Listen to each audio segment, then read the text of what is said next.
From Freud. I'm not even going to attempt to insult your ancestors by trying to pronounce your last name, so I'll let you do the honors. Yeah. All right, thank you very much, Bob and Rob and GWA and Peachtree Woodworking.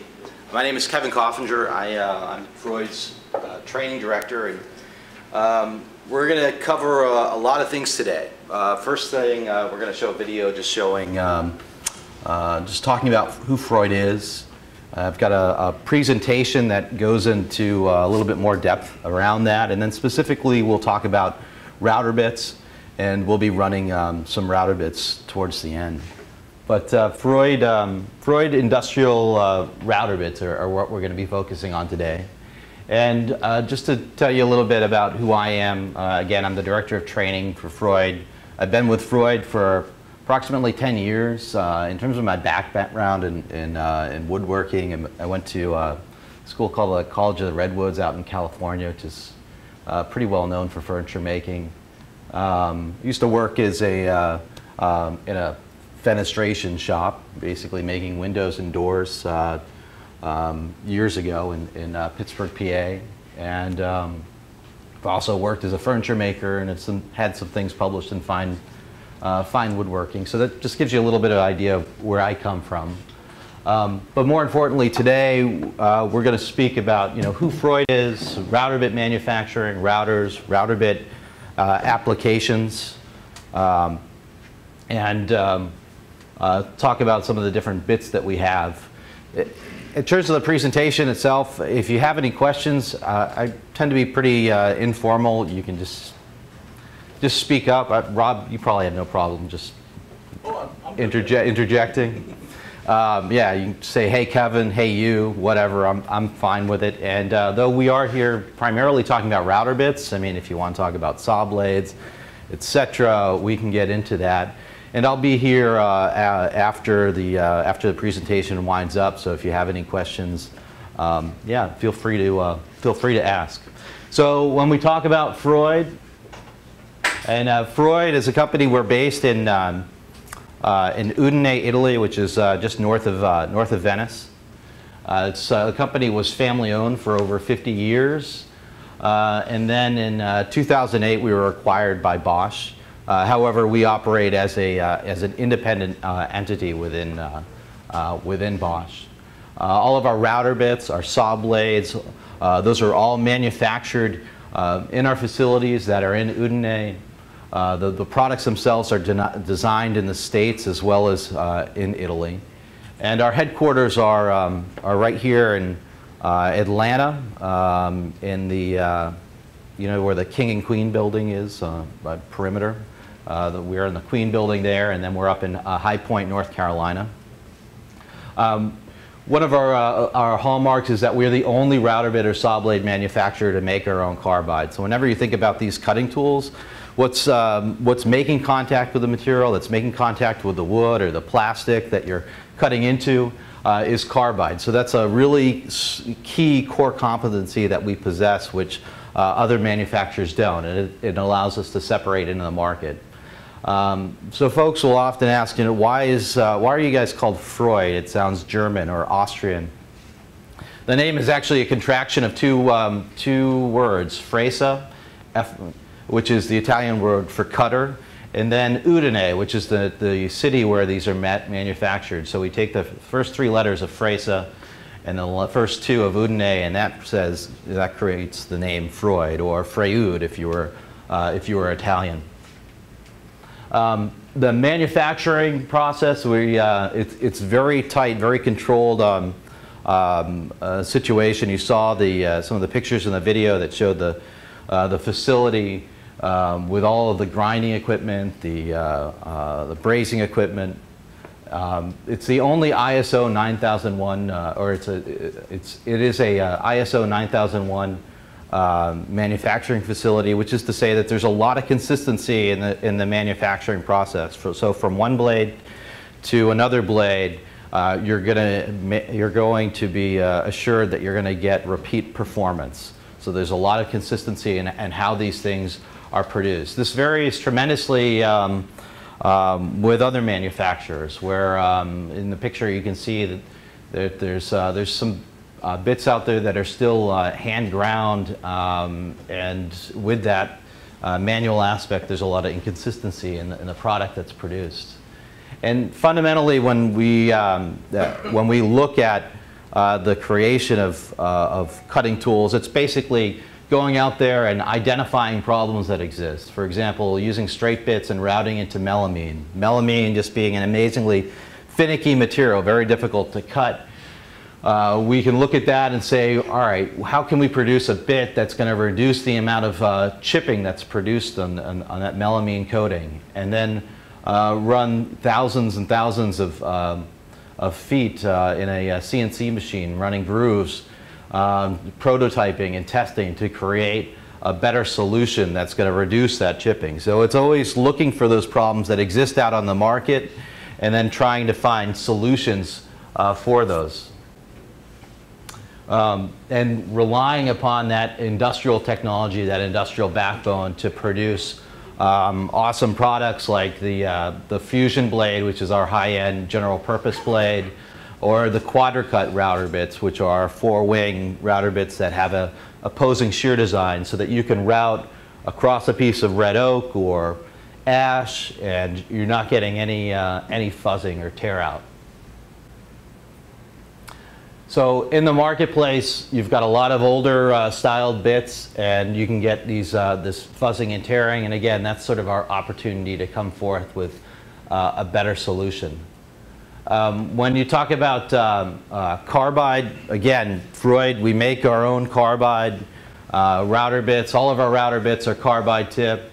All of our saw blades are carbide tipped, and we use something called a micrograin carbide. Basically, that there's a high density of particles that compose the tip of that tooth. And by having that high density, that really fine mixture of carbide, you just get a lot longer lifespan out of it. And as a company, we make upwards of 22 different blends of carbide. They have different characteristics. There's certain situations, for example, if you're using a ripping blade, or if you have a panel razor, those are tooling. That's tooling that typically needs a carbide that's more impact resistant. It's going to need to be a little bit, basically a little bit softer. If you're dealing with a bit for solid surface or for laminate, you're going to need a much harder carbide for those applications. And the fact that we manufacture the carbide allows us to come up with these different blends. That's a pretty unique thing in the marketplace, because most carbide that's produced out there is actually is for metalworking, and you find a lot of that carbide in tools that are manufactured for woodworking, and there can be problems with that in terms of the ability of that carbide to hold up in wood. You also see a lot of recycled carbide, etc. Going back to the whole micrograin issue, if you look at that image up top, you can see the density of those particles, those little beads that compose the tooth on this saw blade, and it would be the same for a router bit. And by comparison, if you had more of a macro grain carbide, it would look like what we have at the bottom. And as carbide wears, it's basically those pieces, those particles falling off or wearing off. And so the denser you have those particles, or the smaller you have those pieces, the longer life that you're going to get out of that cutting tool. When I mentioned that there's a hardness spectrum, and you have tooling that's going to need carbide that's more impact resistant versus carbide that you're going to need that's extra hard. And why that is if you think, for example, about a panel razor bit, like we've got here. So a large 3.5-inch diameter bit. This bit, as it's spinning around at 10,000 RPMs, it is spinning at a much higher, it has a much greater speed on the perimeter and much slower towards the center, towards the shank. And so if you have too hard of a carbide on this, that carbide might be fine out on the perimeter where it's operating at a high speed, but in towards the shank, where at 10,000, 11,000 RPMs, it's basically slapping into the material. If it's too hard, it's going to wear down, it's going to chip. And you're going to see like what you're witnessing here in this image to the left. That would be on the inside of a panel raiser bit where you had too hard of a carbide that couldn't hold up in a situation where it was running at a relatively low speed. So that's some of what goes into adjusting the carbide for a given situation for a router bit. When you look at the bits too, we also, these are all heat forged. So you're talking about bits that instead of being cast, they basically take a plug of steel and they pound out the shape of that bit from that plug. And basically you're getting the grains of the steel that are spread out to the wings, and that helps to strengthen the bit to get a much stronger bit that can hold up for folks. Using shear angles, this is a big thing with our router bits, and you'll see this on on the quadricut bits, where if you look at the bit, I don't know if we can see it here. I'm going to pass this around.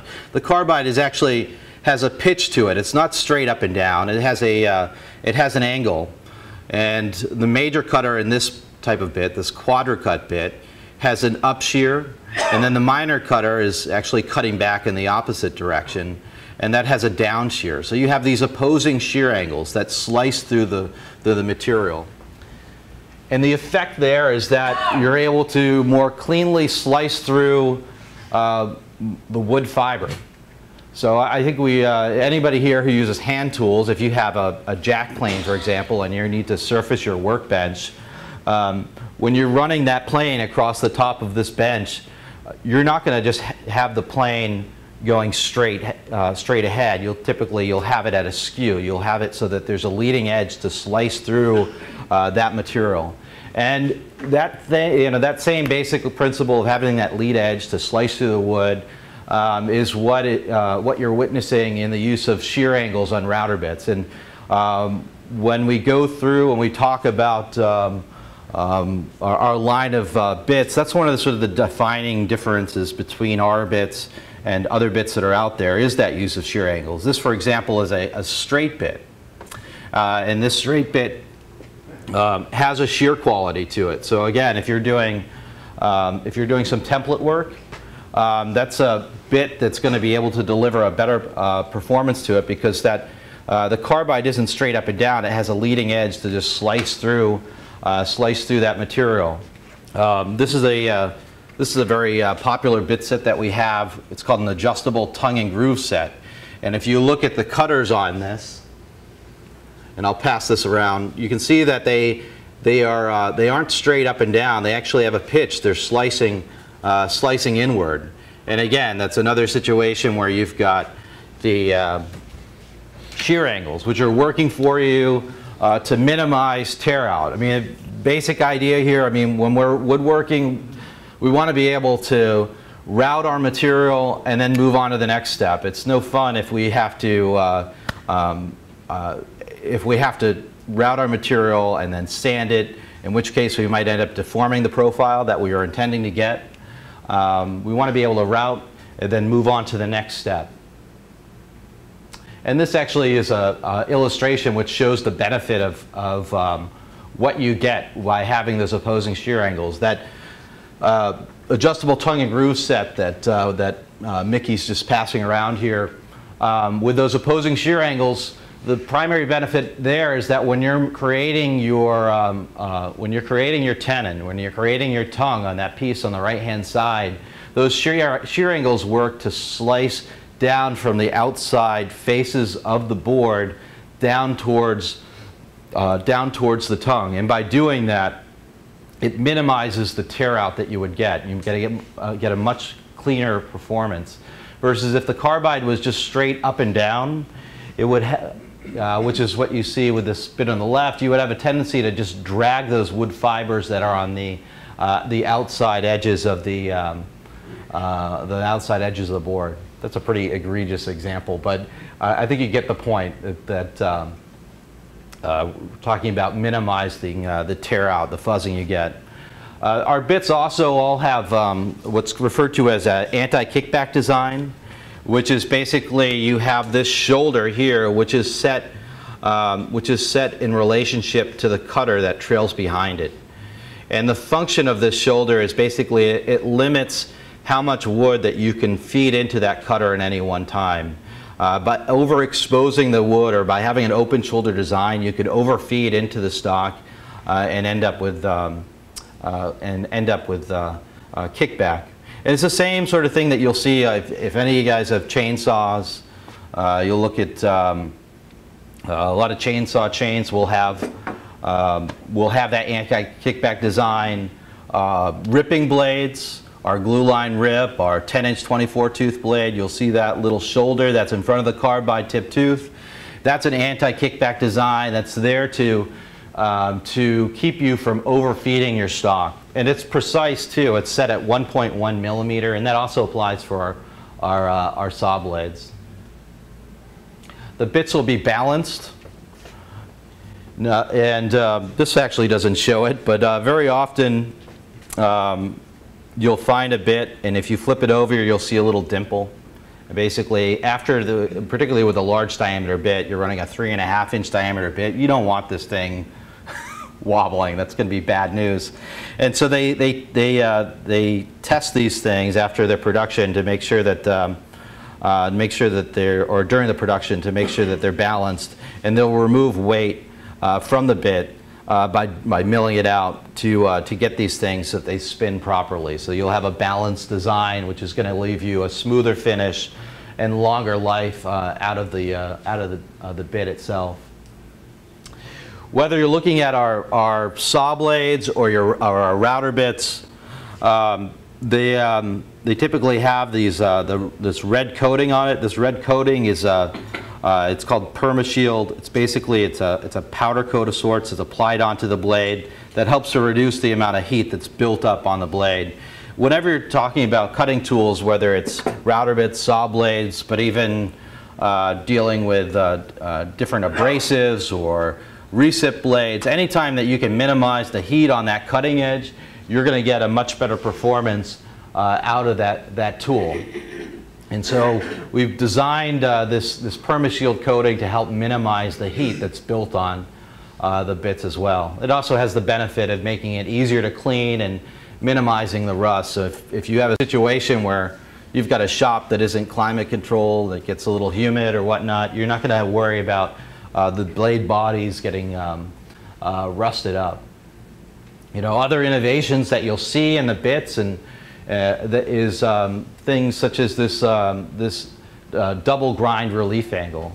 So when you're looking at a straight bit, part of the problems with straight bits is if you don't have a proper clearance behind the cutting edge, you can build up a tremendous amount of heat as the back of that cutter basically pinches up against the sidewalls of the that you're milling out. And that heat on the carbide will end up shortening the life of the carbide itself, because carbide is very sensitive to heat. But the other issue that you can have is that it makes it more difficult for the chips that are created to evacuate out of the cut. So if those chips are cycling around within the data, within the groove that you're routing, you're much more likely to get a very poor cut quality, because those chips will basically beat into the sidewalls of the material. They'll beat into the top edge. So if you're routing something like a melamine, it's going to be much more prone to chip up that melamine. So by introducing what's called a double side grind, or a double grind design, by having that back bevel on the cutting edge, you're alleviating or getting rid of that pinching, which helps to reduce the amount of heat, and then you're also creating more space to evacuate out those chips to minimize the chances of having that chip recycling occur. In the States, when we talk about router bits, typically we're looking at 1/4 inch and 1/2 inch bits that you know, we insert in, you know, that are inserted into a collet. That's and that's how they're held onto the router itself. There's definitely we sell a lot more 1/4 inch bits than we do 1/2 inch. And I think that's a function of that. There's a lot of old router bits that are old routers out there. So if you've got an old Craftsman router, good chance it's just a 1/4 inch. It just has a 1/4 inch collet. Likewise, if in certain applications for laminate, etc., I mean, people use small routers, and so 1/4 inch is the way to go. But definitely, whenever you have the option between going with a 1/4 inch and a 1/2 inch shank bit, you want to go with a 1/2 inch shank. And the benefit to that is that it's a much stronger design. It's also a much safer design because you have greater surface area on the shank. You have more area for the collet to purchase or to lock down on that bit. So you want to go with 1/2 inch shank whenever possible. When we talk about the collets, it's really we typically refer to this whole thing as a collet, but truly you've got two things going on. You've got it's really a collet assembly. You have a collet nut, and then you've got the collet itself, which is kind of somewhat of a conical design, which when you screw this thing down, it's going to squeeze and lock down on the shank itself. You want to and then when you go to unlock the bit, the way that these are designed, it's a double locking situation. So you should have the situation that when you go to take your bit out, you unlock the nut and it gets loose, and then at a certain point it kind of binds up again, and you'll have to get out the wrench again. And with that second action, you're basically releasing the collet from the spindle where it was crimped down. If you have a situation where you go to release a router bit and you could just release the nut and then the collet comes right out, that's telling you that the collet really isn't, this portion really isn't working effectively, and you may need to replace it. These collets, I mean, they do wear out, so it's something just to keep in mind. You know, if you have a CNC machine or whatnot in industrial settings, they replace collets all the time because they get fatigued and they start to fail. So you always want to check and make sure that you have that double locking situation, which is expressed by having that situation where you unlock the nut and then have to unlock it again when you remove the bit. Kevin, yeah. One of the questions I'm often asked that is, what is the proper depth to insert the shank into the collet? Yeah, that's a good question, because you don't want to jam it all the way up to the top, and you don't want to have it hang out in the bottom, because you're not going to get much purchase, and then the likelihood of run out is much greater. With Freud bits, we've actually done you a favor in that we've marked out. You can see this. I think you can see there's some text there, even if it might not be legible. And I'll pass this around, but there's an insert depth that's a minimum of insertion depth that's marked out on the shank of the bit. That's the line to the top of the collet? To the top of the collet, or go a little past that. So typically I drop the bit in and then I pull it up maybe like 1/8 of an inch. And the reason why you don't want to just jam it up all the way is because as these bits transition from the shank to the body, there's a mushrooming, and as it radiuses into the body. And so if you drop it in all the way, you might be getting purchase really on that mushroom portion to the detriment of getting purchase on the rest of the shank, so you wouldn't get a really proper hold. The other thing is that you are much more likely to experience the dreaded collet lock if you drop the bit in all the way. And if anybody in here, I'm sure there's plenty of people here who have experienced collet lock where you just can't get the darn bit out. And by just dropping it in and then pulling it up 1/8 of an inch, 3/16, that's going to be good. And I'll pass this bit around and you can see where it's marked out, minimum insertion depth on the bit itself. So actually we lead off here on this slide. It's, set the shank at least 80% into the collet. So that's another reference point that you can use. And another reason why you don't want to bottom out the router bit, that is to drop it all the way into the collet, is the bottom of the shank could actually make contact with the spindle, and vibration can be introduced to the router bit from that. And that vibration is going to produce a poor cut quality, whether you're going to get ridges or tear out. Says, do not use router table bits and hand help routers. Well, I don't know what a hand help router is. I'm sure I meant to say handheld router. And basically, when they say router table bits, to just define that, any bit that's 1.5 inches in diameter or greater should be used in a router table. So you're going to have a lot more control in that situation. I've been with Freud for many years, and I've heard some crazy things over the years. People trying to use 3.5-inch panel razors and a handheld router. I'm sure, David, you've heard some things. We heard some here 2 weeks ago too. Yeah. Swinging routers. Swinging routers. For scooping out stools. Exactly. Yeah.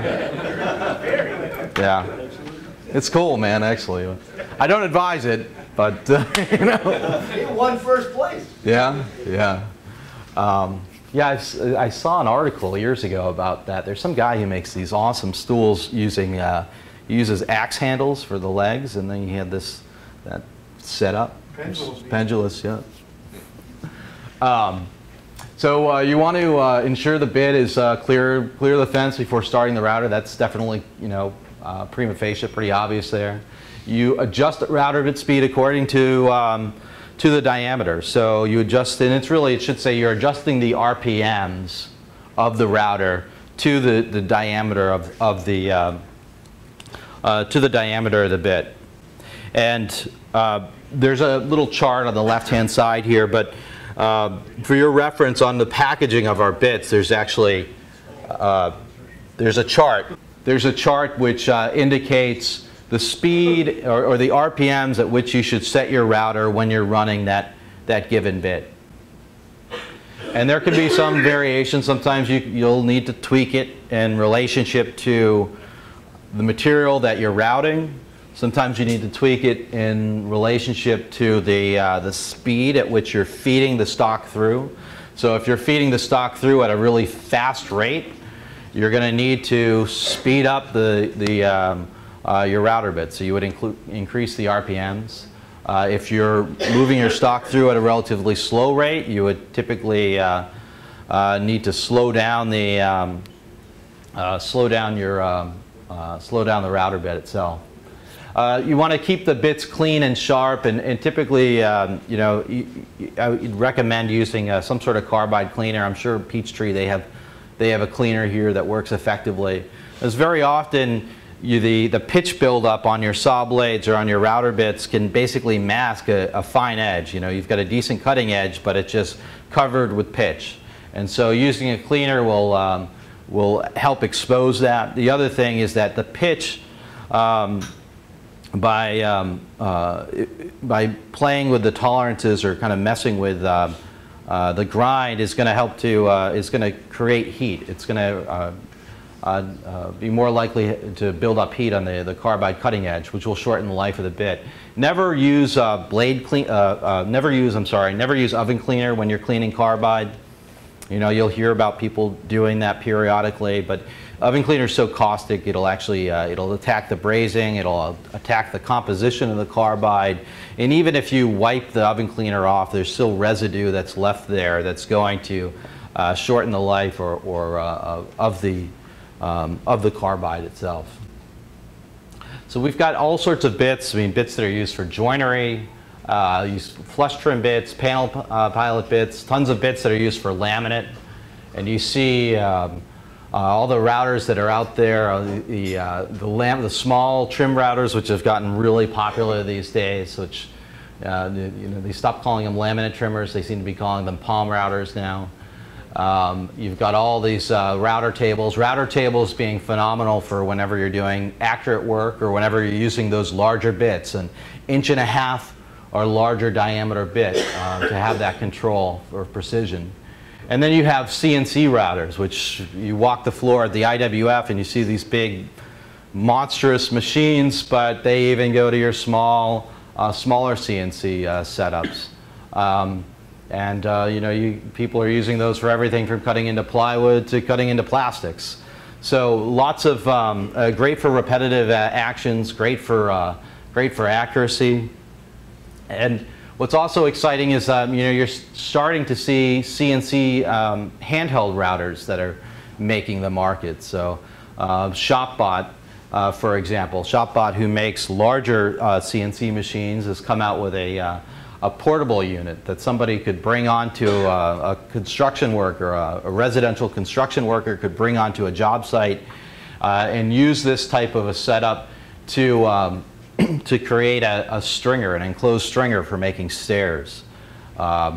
They could use it for punching out holes in a wall for electrical boxes. There's a lot of different applications for these things, and I think that we're gonna see an exciting time in the next 5 years, 10 years in terms of some of the routers that we see come out. That router that's on the upper right-hand corner has a program fixed with it. Basically, it's got kind of it's got a screen and it's got a little map or a template that you're following, that the person is following, and they just have to get close or approximate that template as they move the router around, and the router will compensate for their positioning to be able to produce an accurate rendering of that template. And that's just in a little handheld unit. So pretty awesome stuff. All sorts of bits for trims, for trimming and jigs and datoing. Quadricut is something that has been pretty exciting for us, and that's that 4-cutter head design. Where's the 1/2 inch shank bit? I think I was passing around there. Let me get that back from you. So this is the 1/4 inch version. So yeah, metal detector later on, right? So this is just a phenomenal design, having that opposing shear angles, because oftentimes when you're routing, if you're routing particularly in end grain, or if you're routing in figured wood that has a really intense grain to it, you can get all sorts of fuzzing. And when they have this opposing shear angle with the up shear and the down shear, it basically allows that in a single pass you don't get any sort of tear out. And more than that, with this particular design, as your bearing rides against the stock and you route through, the situation is that you always will have a cutting edge engaged with your stock. You'll always have a cutting edge that's cutting into the material. And with that situation, it's going to be much more balanced, much more stable than you would have with a 2-wing cutter. With a 2-wing cutter that has a bearing, there are going to be times when both cutting edges are behind the bearing, and that translates into more vibration. That can translate into more of that sort of scalloping, or the ridges or little bumps that you can get as you feed the bit through. So just to give you an idea of the benefit of this, I'm going to just set this router up. So I put 80% of the shank into the collet.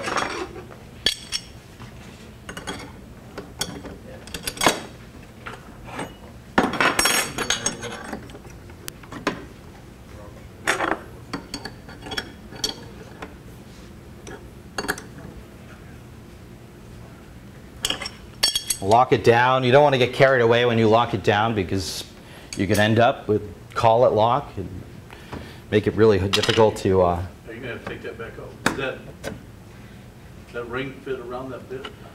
Yeah.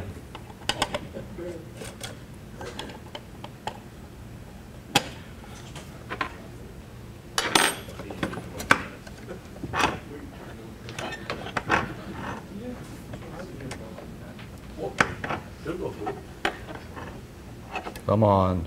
This is my first time using this router table, so might not be the most elegant thing to witness. I'll try not to lose any of the ceiling tile. So yeah, I think we're good. All right, so I have the bit in place.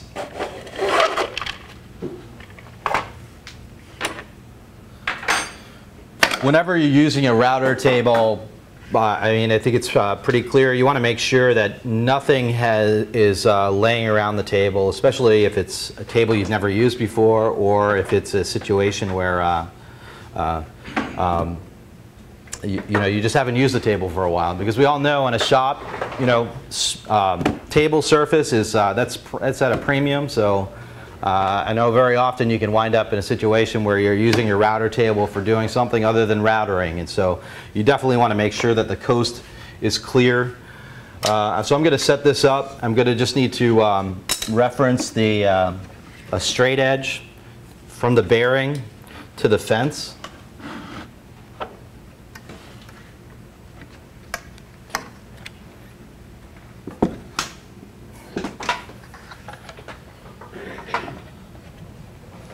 Basically ensuring that that bearing is tangent to the plane of the fence, so it's in line with the fence itself. And the bit, the router, as you can see, is not plugged in, which is key. Whenever you're changing bits, you want to make sure that the router's unplugged for obvious reasons. We have this thing locked down, and you want to make sure that the bit can freely spin within the table. So it's not hitting the fence, it's not hitting the insert ring. And thank you, Mr. Brokaw. With that, Hans, could you plug me in there? So red oak, red oak, most popular hardwood that's used in the States. This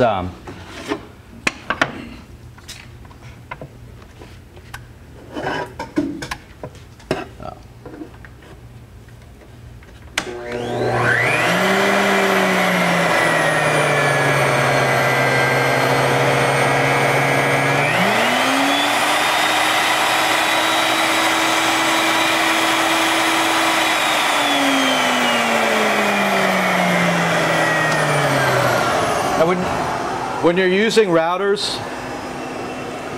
when you're using any of your power tools, your woodworking tools, I mean, you want to use your ears. You want to listen to what's going on, because that'll often tell you if there's an issue.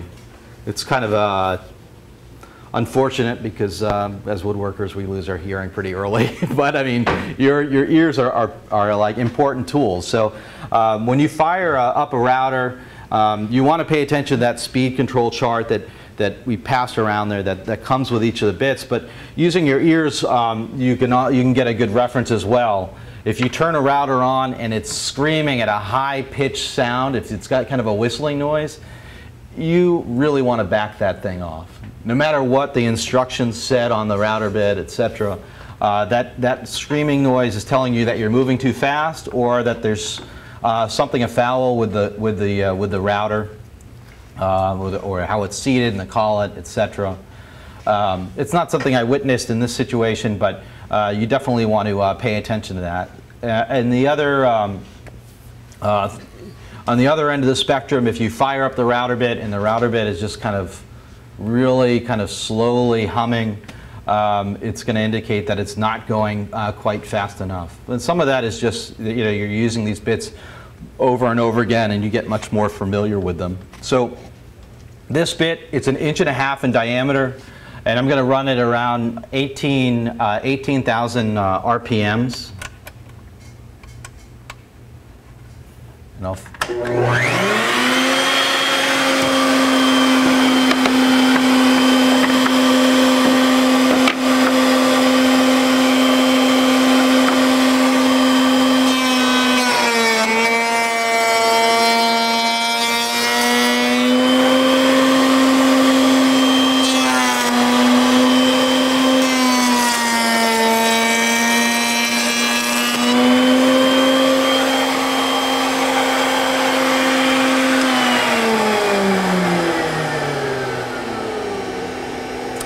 So this is what we're looking for. And this is what the quadricut delivers, the ability to just shear through the stock and not give you any fuzzing as the end result. And if you look at this, I mean, you get a really, it's a pretty amazing surface where you can look right into the pores. It's very clean. Honestly, if you took some 220 sandpaper onto that, you'd end up deforming that profile rather than enhancing it. And so that's the benefit that you get from that that quadricut design. Do you want to send this one around? Yeah, just pass it around. Sure.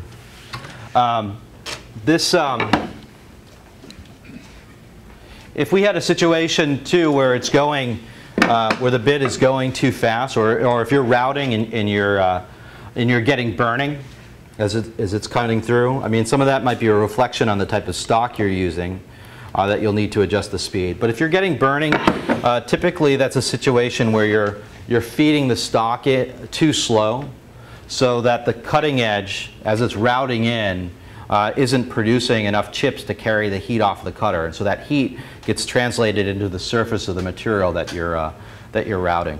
So if you have a situation where you're getting a lot of burning, you want to do either one of two things. You either want to increase your feed rate, so you want to feed your stock through faster, or else you want to slow down the bit so that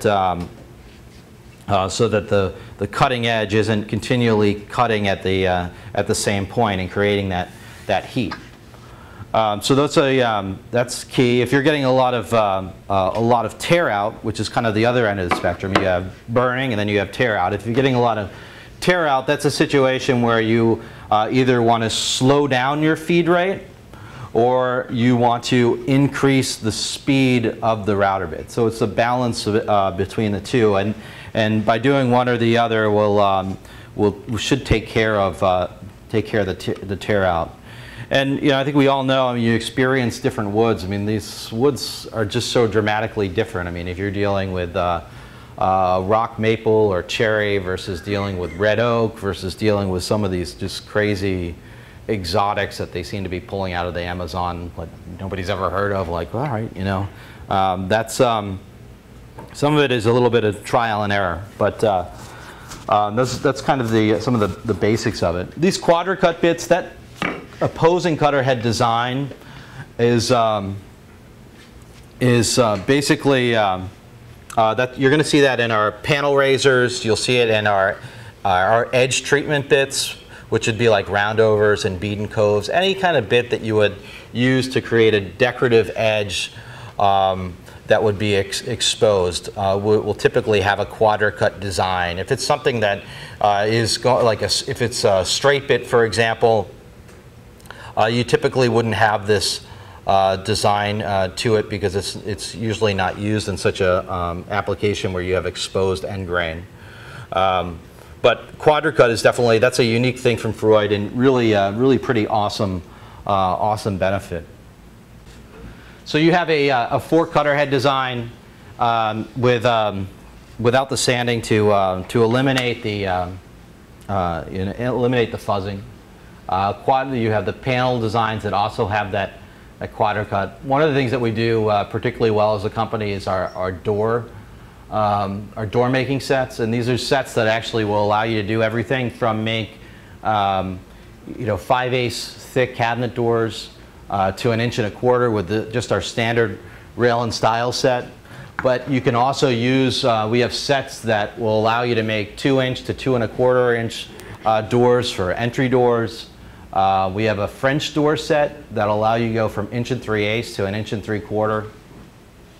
And actually, that French door set is kind of misnamed. It's really, the neat thing about that set is that you can, it's designed in such a way that you can set thermal units. If you put thermal glass in, you've got that glazing bead that's around the butyl bead that holds the panes together, and you've got to hide that. You've got to have a really deep shoulder, and you also have to have a shoulder or profile that's offset to accommodate that typically an inch thick, double paned piece of glass or insulated glass. And so that French door set is designed to deliver that.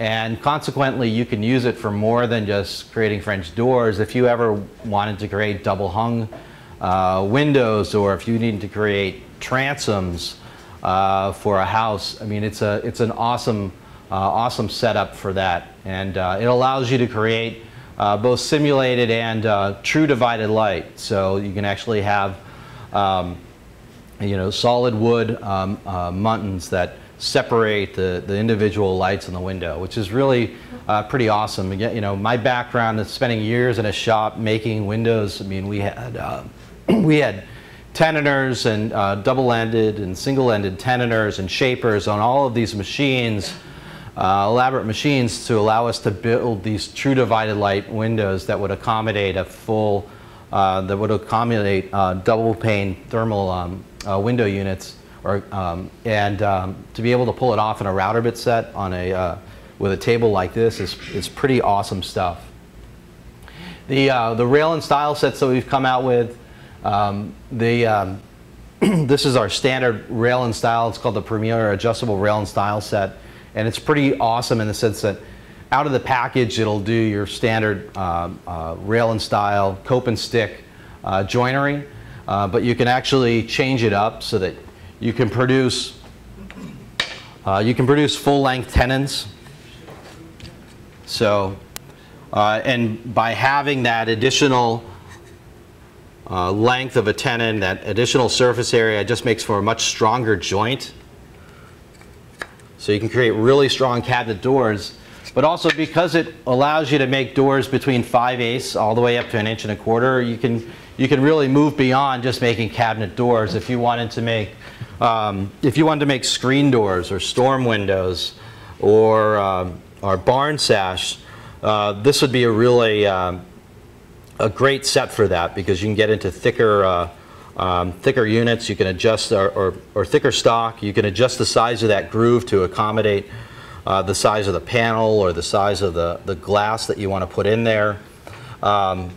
It's a pretty awesome set. Here again, it shows the adjustability for the panel thickness, which is it's really nice. If you look at this setup, this bit, this is the bit that's going to produce the profile, and it's going to produce the groove. This section in particular is going to produce the groove that will receive the tenon. And if you typically, on your traditional bits that are out there, you'll see something like what you see on the left-hand side, where the groove is produced with a single cutting edge, and you can't adjust the size of that groove in terms of its thickness.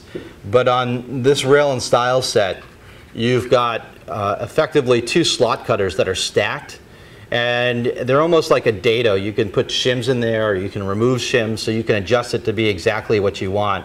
So if you're making a cabinet door, and you've purchased some plywood, some veneered plywood that you want to fit in there for the panel, it's you can adjust it to just exactly match the size of that panel, so it fits in tight and it won't rattle on you.